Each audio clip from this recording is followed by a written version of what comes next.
السلام علیکم ورحمۃ اللہ وبرکاتہ۔ شعبان کی 15ویں رات، جس کو ہم لوگ شب برأت کہتے ہیں، یعنی جہنم سے چھٹکارے کی رات ہے، اس دن زیادہ سے زیادہ توبہ استغفار کریں، اللہ تعالیٰ سے معافی مانگے۔ حضور پاک صلی اللہ علیہ وآلہ وسلم نے فرمایا ہے کہ اللہ تعالیٰ شب برأت میں بندوں کی طرف توجہ فرماتے ہیں اور سب کی مغفرت کر دیتے ہیں سوائے مشرک کے اور مشاحن کے، یعنی جو شرک کرنے والا ہو، کینہ رکھنے والا ہو، اس کی مغفرت نہیں ہوتی۔ اور بعض روایات میں دوسرے گناہ بھی آئے ہیں۔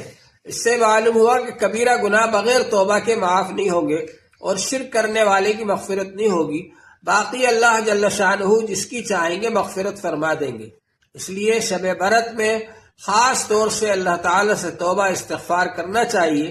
اس وقت اللہ تعالیٰ کی رحمت بندوں کی طرف متوجہ ہوتی ہے اور اللہ جل شانہ خود اعلان فرماتے ہیں، ہے کوئی مغفرت مانگنے والا کہ میں اس کو معاف کروں، ہے کوئی پریشان حال میں اس کی پریشانی کو دور کروں، ہے کوئی رزق مانگنے والا کہ میں اس کو رزق دوں۔